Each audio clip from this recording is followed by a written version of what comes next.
Adik-adik sekalian, mari kita simak informasi berikut ini. Pekojan.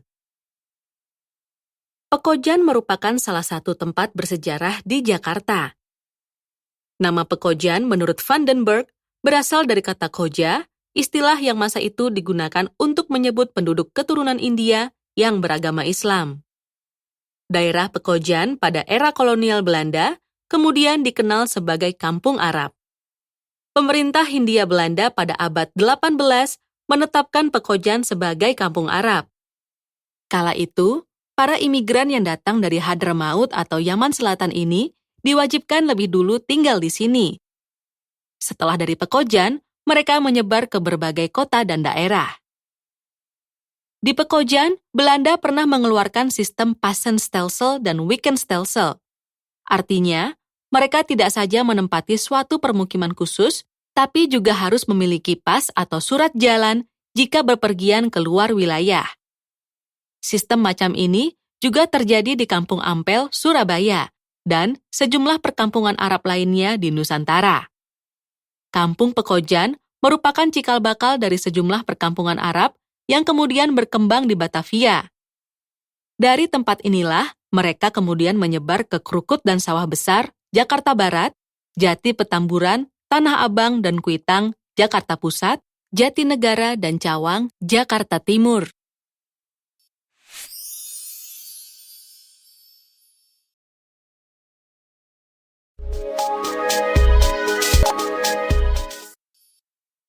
Adik-adik sekalian, mari kita simak informasi berikut ini. Pesantren. Asal kata pesantren kemungkinan dari kata sastri dari bahasa Sanskerta yang berarti orang-orang yang tahu kitab suci agama Hindu. Atau dari kata cantrik bahasa Jawa yang berarti orang yang mengikuti kemanapun gurunya pergi.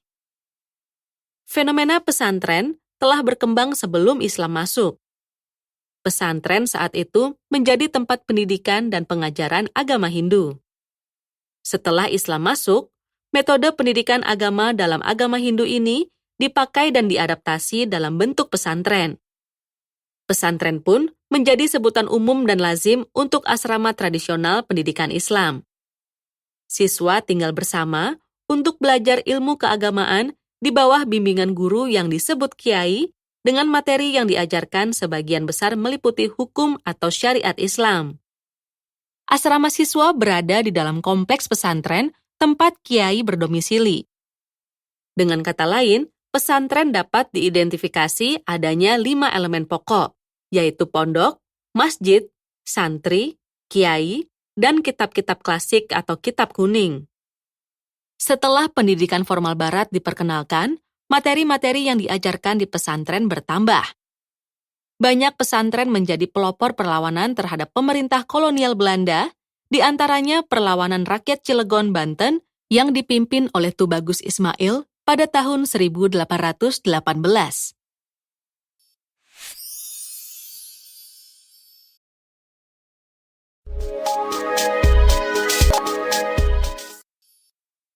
Adik-adik sekalian, mari kita simak informasi berikut ini. Wali penyebar Islam di Jawa tak hanya 9. Pakar sejarah dari UGM, Profesor Dr. Joko Suryo, mengemukakan bahwa berdasarkan sumber, sebetulnya wali penyebar agama Islam di Tanah Jawa bukan hanya 9 orang yang kemudian populer dengan sebutan Wali Songo atau Wali 9. Tidak terdapat penjelasan yang pasti dalam literatur Jawa. Namun demikian, katanya, angka 9 itu diduga dipilih atas anggapan bahwa angka tersebut memiliki nilai keramat menurut pandangan kebudayaan Jawa tradisional. Dapat disimpulkan juga bahwa pada masa itu terdapat 2 kelompok wali di Jawa. Pertama, wali tingkat atas yaitu mereka yang tergabung dalam Wali Songo dan wali tingkat lokal atau daerah. Golongan pertama merupakan kelompok wali yang memiliki peran dan fungsi yang lekat dengan pusat pemerintahan kerajaan Islam seperti Kesultanan Demak, Cirebon, dan Banten.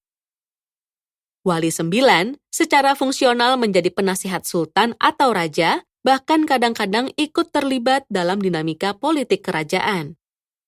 Hubungan mereka dengan raja dan pusat politik sangat dekat. Karenanya tidak heran jika Wali Songo menjadi lebih populer di seluruh wilayah Jawa.